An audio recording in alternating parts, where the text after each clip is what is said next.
If improving your digital experience isn't top of mind yet, it really should be. In the second part of the series, Andy's going to share even more trends to help take your experience in the digital world to the next level. Stay tuned.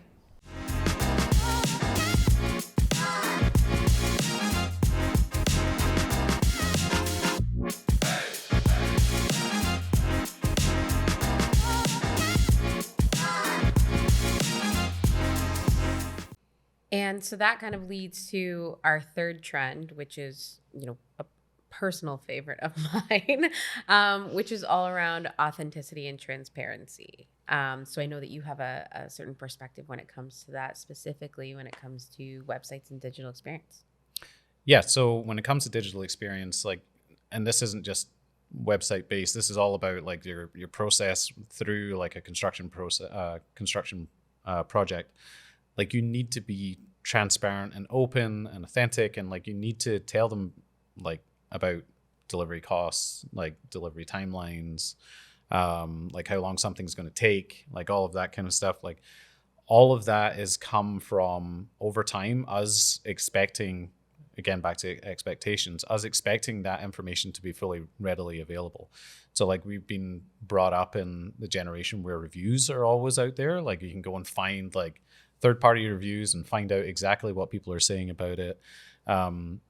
So there's no hiding. Like you can't pretend that like something's going to take half the time and it actually takes double, and things like that. Like it's now just an expected behavior that you're going to be able to put your, like basically lay out all the information about a project or your services, and people are going to be able to find that. Yeah, absolutely. And, to your point of having everything readily available, when it comes to authenticity, transparency, and being that kind of open communicator, it's also about really understanding that audience, right? Understanding what are their pain points, what is their journey, what is going to help them throughout that. And even when it gets to, being on the job site, having all of these requirements, these specs that they're dealing with, what information do they need? We need to be, and building material brands need to be that active resource for them. We don't want to hold anything back. We want to help them in their job. We want to be that go-to resource that has everything available, from scoping to speccing to installation and everything in between. And so making sure that it's readily available without creating a mess, right? Yep. Like, we want to be almost like a good friend in this. We want to be a helpful partner. And so making sure that everything is readily available in the easiest way, that it's accessible, that we're speaking to them in the language that they understand, that we're not, making everything confusing or trying to sound smart in the process, that we're really being that helpful resource, I think is so incredibly important, and also incredibly overlooked. A lot of people just want to pump out content for the sake of content. They want to put their brand in a positive light, but at the end of the day, brands succeed because customers trust them and because customers keep coming back to them. And so for a building material brand to really be successful, it's about understanding their audience and giving them the tools and resources through that experience, through that digital experience, that's going to help them in their role and in their jobs. Yeah, a lot of where we see brands fail is actually where they try and be too salesy. Like they try and, the old days of like you coming at someone and saying like, I can tell you what we can do for you. Like that's kind of gone in a lot of ways. And I'm sure like we're preaching to the choir here. Like I'm sure everybody knows from sales experience recently that people's behaviors are changing. They don't expect the hard sell. They expect more the trusted advisor. They expect somebody to come along with them on their journey, to explain to them what they need to know at the certain stages, and just kind of like support them through them making the decision. And then because you've supported them, they'll ultimately give you their business. It's a creative exercise. We also do like a lot of digging on the digital experience side, like to understand our customers. Before we get into this kind of work, we do like persona work, journey mapping work, and all of that kind of tells you who you're talking to and what they expect at the different stages of their buyer journey. So like to give an example of that, there's a company called GTG Builders in New Jersey. They are a custom home building company, And they actually like put a lot of effort into like putting out blog posts about transparency in the pre-construction process. So if you think about like all of the things that can come up in the pre-construction process, like, you know, your budget could get blown if you hit any of this kind of stuff. And if you didn't tell anybody about like maybe some timeline shifting or any of that kind of thing, like your project could go completely off the rails. Absolutely. So it's helpful to them to be transparent, because like the customer doesn't turn around and say, I can't pay you, obviously. But it's also much more helpful to the customer as well. They can plan around these things. They can make contingencies and all of that kind of stuff. So it only helps both sides, to be honest, being transparent and giving up all of the details and telling people what they need to know. It's only helpful for everybody. Absolutely. And so then let's move to the next trend, because I'm really interested to hear about this. Yeah, so the next trend is virtual and immersive experiences. So this has a lot of little threads that we can pull at. It's one of those trends we've been talking about for a long time. As time goes on, like more and more of us are getting into using VR headsets. We're getting into having virtual experiences. We're getting into using AR. Like you can natively use AR on your iPhone now. Mm-hmm. So it's gradually getting there. The tech is kind of catching up to what we want. When tech catches up, you'll notice that business kind of falls in line with it. So to talk about virtual experiences and VR and AR, those two things in my world are separate. So if I talk about virtual experiences first, a virtual experience is something that you can, I mean, at its core, it's an experience that you can virtually have. So if you think about Fortnite, this is a simple video game reference. If you don't play Fortnite or your kids don't play Fortnite, it's a world that people can go into and they can run around. They can like meet people. They can buy things. It's kind of like into that Web 3.0 mm-hmm. sort of world where there's NFTs. Like you can buy skins. You can buy cars in GTA 5. Video game world is a lot further on mm-hmm. than the rest of us, but the video game world tends to lead the way for us. A more kind of obtainable, if you're not into video games kind of world to get into, is like the metaverse being under development. We've seen examples of the metaverse. It's not a realization yet. It's probably years out, to be honest, but we know that it's coming. It's like a virtual world that you can get into. You can walk around, like you can see things, you can interact with people. Like the hope is that people are going to have social lives on this platform, right? And if you were to think about examples when it comes to these virtual experiences, like games like Roblox, they have people like Walmart going in there and building worlds, like games that people can play. And that's how a brand is interacting with Roblox. They're going and finding the platform that makes sense for their consumers, like Walmart consumers, lots of kids and things like that. And obviously they have influence on their parents. They're putting these worlds into these games, and then they're getting sales through that, right? Like lots of people go use that. It's like you can basically tell people what you want within these worlds and like sell and things like that. You think about like Fortnite, they're doing concerts. So a lot of singers and stuff like that are kind of combining with Fortnite. And people will go watch these concerts. They'll like jump around within this virtual concert. And that's the kind of world that people are being more accustomed to interacting with. And they'll buy within there. And also if they don't buy and it's like, you know, they just interact with your brand and they learn a little bit more about you and they see things, they will then go and contact or go to the brand outside of that. So if you think about when the metaverse finally comes into reality and people start to use it more, you could go into the metaverse and you could do a virtual tour of a home, for example. You could do a virtual tour of a construction site. You could virtually look at model constructions that have been put together by construction companies, and they can walk around them and have a look at them. So that's where virtual experiences probably could come into play in the future. It's probably not there yet because, as I say, we're talking to more video game people right now, and that's probably not the main target consumer. It might be of construction companies just yet, but it's coming. So we just need to keep an eye on something like that and make sure that we plan for it in the future and we're ready for it. Well, and even as we see at some of the big trade shows and, some of the big building construction, all of those kind of conferences and shows that are out there, we're already starting to see some of these things come out, right? We're starting to see some of the leaders with, VR and different displays at their booths where they're able to really create that immersive experience. So I think you're right. I think we do need to be ready, and brands need to be thinking creatively about how they can get involved in that universe. Yeah. So if you were to think about AR and VR and more as technologies, like that's the second part that I was talking about earlier. Like we have virtual experiences, like where people get immersed into them. You don't need to have like a VR set or an AR device. You can actually just use a video game system or something like that, and you're in a virtual world.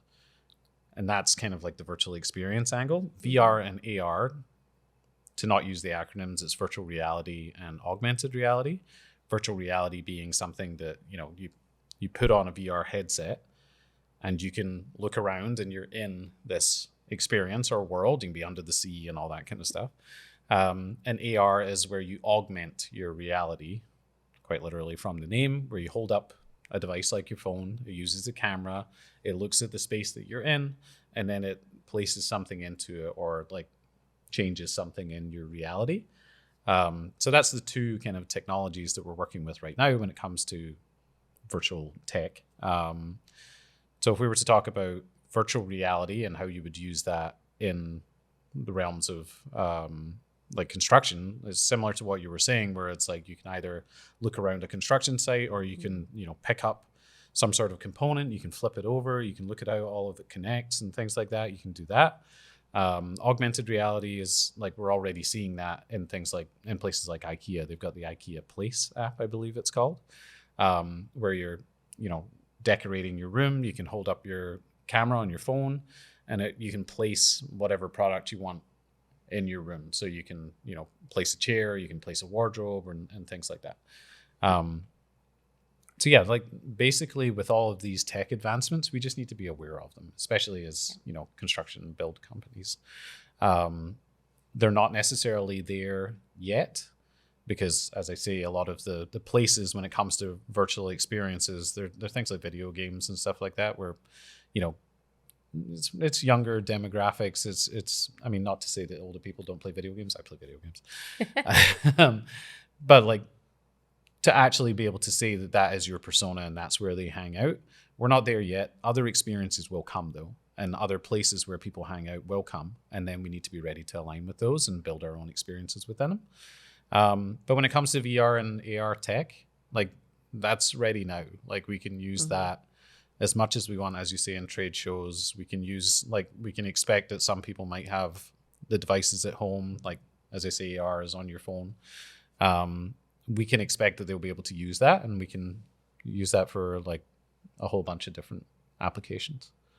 That's a really great point. And it is exactly, it's not about implementing it tomorrow. It's about being aware of it so that we can all start thinking about how we might play a role or get involved with this new technology. Yep. As expectations change, we got to be ready for it. So then moving on to our last trend, I think it's really important because, we're looking at all of these different elements. And for some, it would be testing or experimenting with new tech or new tools or new approaches. And I think that what's so important is the aspect of bringing it all together and what that looks like or what that should look like for brands moving forward. So the last trend would be omni-channel. So a lot of what you were talking about there with the various channels, hence the name, like email, your digital ads, like your website's one of those channels, like anywhere else that any other channel basically that you contact your customer or interact with the customer. If all of those are working separately, like if you have multiple agencies running them, or if you have multiple different people in silos that are running them, like a lot of the time you'll have companies that are doing like email outreach, and the email doesn't necessarily talk to anything else. It's like the email gets sent to you and you're like, oh, that's a cool thing. And you click on whatever you're interested in. You see this interesting piece of content. It takes you to the general homepage of the website. And then you got to go dig to try and find the content that you're looking for. Like that's an example of like a multi-channel experience. So all of these different channels, they're working and you're running them, and that's great. but they're not speaking to each other. Right. So if we think about omni-channel means it's a holistic, it all works together. Things are passing data and insights between each other, be that through like some sort of software or through like people, like making sure that things are passing and things are working together. That omni-channel is again becoming more of an expectation. People expect, like, because of things like Instagram, where you're going Instagram shopping, to be like, I can buy this thing, I can have it in my cart, and I can get it delivered, and it's all smooth, and I don't even realize that I've changed platforms. I don't realize that I've gone from my social app to a website to it then getting delivered. The email comes and it tells me that it's been confirmed, and the delivery tracking is all happening, and it's all seamless, and everything is passing to each other. That omni-channel experience, because of shopping, is becoming more expected, as I say, because of us as consumers. We're getting used to that behavior. So yeah, it totally does bring it all together.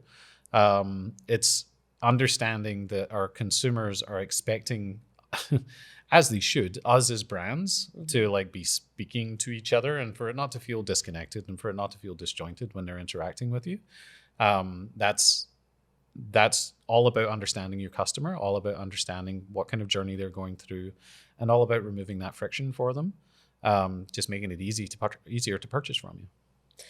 And I think to that point, you talk about the tools and the tech and the seamless experience.